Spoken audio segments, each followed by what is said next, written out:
C'est un plaisir de vous retrouver pour cette nouvelle édition du Journal de l'économie. Madame, Monsieur, bonjour et bienvenue. Réduction des prix des produits pétroliers au Sénégal.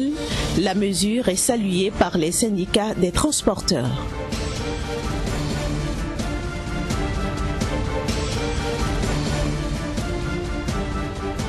Le Maroc connaîtra une campagne céréalière plutôt moyenne en 2016.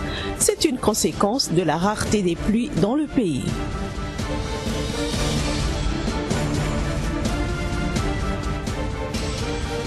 Enfin, la Chine et les monarchies du Golfe s'activent pour conclure un accord de libre-échange avant fin 2016.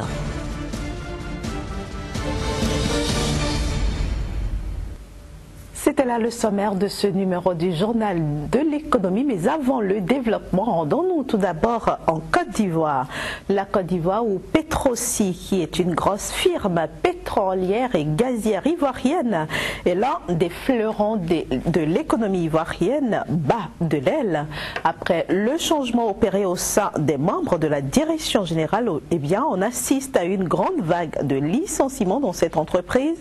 À ce jour, plus d'une cinquantaine d'éléments de Petrosi ont été licenciés pour motifs économiques, une situation qui alimente la fronde sociale dans cette entreprise. Au Sénégal, les nouvelles sont plutôt bonnes. Le prix du carburant a connu une baisse dans le pays. La décision a été prise en Conseil des ministres par le gouvernement sénégalais. Décision qui vient calmer la colère des syndicats des transporteurs qui dénonçaient justement la cherté des prix des produits pétroliers dans ce pays. Les hydrocarbures et ses produits dérivés ont connu un repli des prix au Sénégal. Cette mesure est entrée en vigueur samedi dernier. De 795 francs, le supercarburant est désormais vendu à 775 francs le litre, soit une diminution de 40 francs. Le gasoil a lui été réduit de 50 francs sur le litre. Dans les organisations syndicales des transporteurs, la mesure a été appréciée, bien qu'ils jugent peu insignifiante les montants réduits. On voudrait que l'État fasse mieux. Dès l'instant qu'il y a la diminution du brut sur le plan international, les transporteurs voulaient mieux. Alors que le prix du baril de pétrole est passé en dessous des $40, le Sénégal était l'un des rares pays à ne pas diminuer le prix du carburant. En début du mois, le syndicat national des transporteurs routiers dénonçait cela et avait annoncé dans un préavis de grève la cessation de leur activité les 1er, 2 et 3 février prochains. La réduction devrait entraîner une diminution sur les prix dans les transports en commun, mais 72 heures après son entrée en vigueur, le montant à payer reste le même dans les bus collectifs. Pour les clients, pour les business ou bien pour les transporteurs, on n'a pas encore constaté donc, cette baisse au niveau des transports, des prix de transport. Malheureusement, on n'a pas constaté ça. Bien évidemment, l'information est passée, mais jusqu'à présent, on paye le même prix. Ce rabais ne coupe pas court aux nombreuses spéculations sur les prix des hydrocarbures dans le pays. Le syndicat national des transporteurs routiers du Sénégal a annoncé une rencontre en fin de semaine pour se prononcer sur la question. Direction maintenant le Cameroun où l'interprofession avicole projette une production de 50 millions de poulets en 2016 contre 45 millions en 2015. Cet objectif pourrait être atteint grâce à la chute du prix du maïs qui devrait donc encourager les fermiers à produire plus dans le pays. 2016 s'annonce donc comme une année plus reluisante pour les aviculteurs camerounais.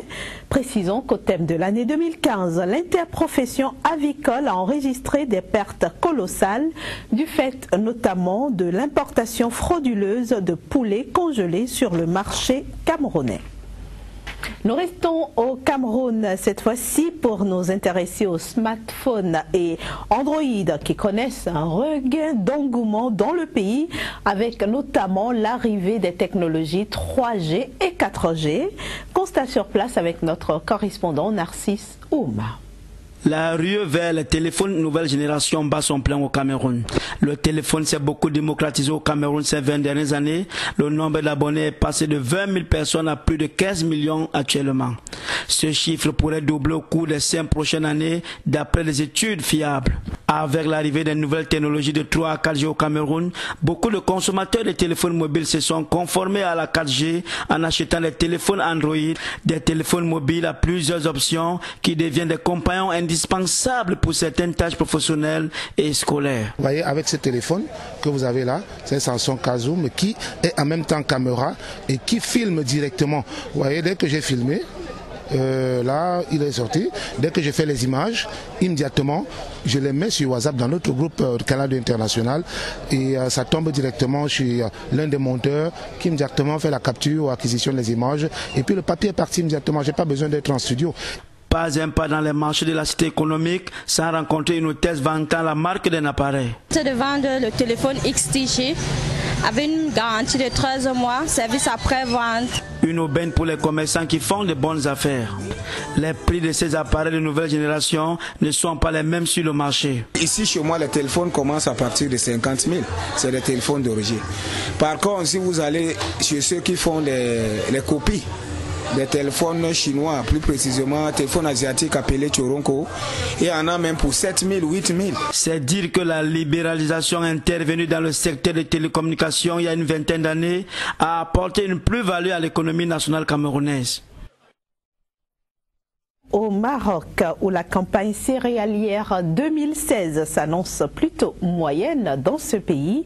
À l'origine de cette prévision, eh bien, la rareté des pluies dans le pays. 2016 risque donc d'être moins florissante que 2015, où la récolte céréalière était évaluée à 11 millions de tonnes.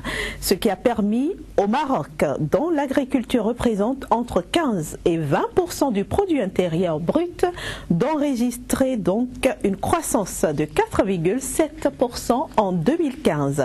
Pour 2016, justement, les institutions internationales pensent que le pays n'atteindra pas son objectif de 3% de croissance. Parlons maintenant de la Chine et des monarchies pétrolières du Conseil de coopération du Golfe qui annoncent donc vouloir accélérer leurs négociations pour la conclusion avant la fin de l'année bien sûr, d'un accord de libre-échange. Ce projet vieux de 12 ans devrait réunir les deux parties durant la deuxième quinzaine du mois de février 2016. Notons que les échanges entre la Chine, deuxième puissance économique mondiale, et les monarchies du Golfe sont en nette croissance et ont atteint en 2014 69,1 milliards de dollars. Retour en Afrique et retour aussi au Sénégal pour cette fois-ci parler agriculture. C'est juste après cette petite transition avec notre invité du jour.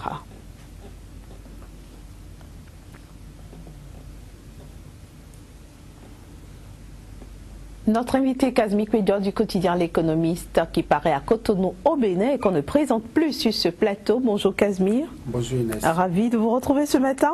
Tout le plaisir pour moi. Alors la production bananière au Sénégal a affiché une belle performance en 2015.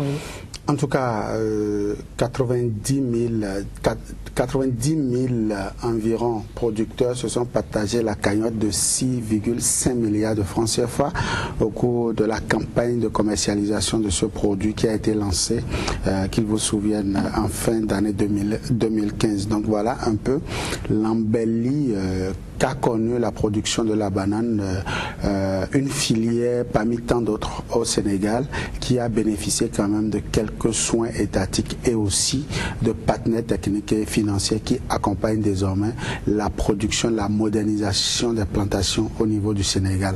Donc voilà un peu ce qu'a rapporté aujourd'hui au Sénégal la production, la bonne foi de l'État et également la détermination des planteurs, des différents acteurs de la filière banane. Et justement, quel impact sur l'économie du pays?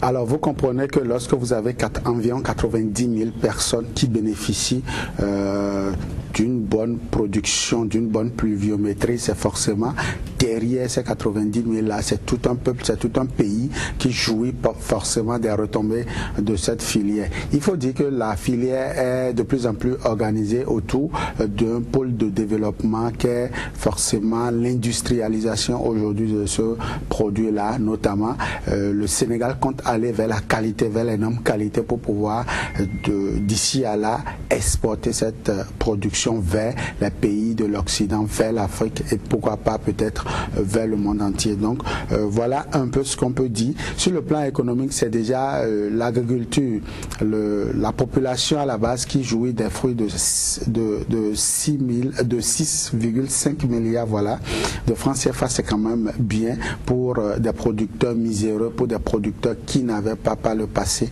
des moyens de pouvoir d'achat. Donc aujourd'hui, ça redonne l'espoir à une certaine frange de la population qui commence par croire à la production locale au niveau de ce pays-là. Kazmik Bédian, on pourrait donc dire que la production de la banane évolue au Sénégal et pourtant le pays a du mal à atteindre son autosuffisance dans cette filière-là? Bien sûr, parce que lorsque vous avez une production de 30 000 tonnes alors que vous en avez 2 fois besoin, vous comprenez forcément que la production locale ne suffit pas encore pour nourrir toute la population. Et d'ailleurs, le pays fait recours à la Côte d'Ivoire qui est un grand producteur au niveau de l'Afrique de l'Ouest. Et donc la Côte d'Ivoire vient en aide au Sénégal pour pouvoir atteindre cet objectif de l'autosuffisance alimentaire. Et déjà l'État a pris en main la préoccupation et environ 1500 hectares supplémentaires seront irrigués, seront mis à disposition de la plantation dans les tout prochains jours, notamment pour le compte de la saison 2016. Et donc l'État est en train de faire le pas qui sauve. Il y a aussi la sélection des plants de plus en plus sévus au niveau du Sénégal. Et donc forcément l'État pourra aujourd'hui accompagner ses producteurs dans leur générosité de nourrir les Sénégalais. Et vous pensez que tout ceci va suffire pour changer la donne? Tout ceci ne suffit pas parce que la filière souffre d'énormes problèmes tels que le transport et la conservation. Parce que vous savez, la banane, il faut drainer cela depuis la production jusqu'à la capitale et répartir cela sur l'ensemble du territoire. Aujourd'hui, dans le transport, vous avez par exemple des bananes qui sont associées, le transport du banane qui est associé au transport du charbon, au transport des bois. Et donc forcément, quand ces produits se déversent sur la banane, la qualité n'y est plus. Et donc ça pose un véritable problème sur les étalages. Ça n'arrive pas à couler comme cela se doit. Donc il va falloir aujourd'hui régler la question du transport de ces produits vers la capitale.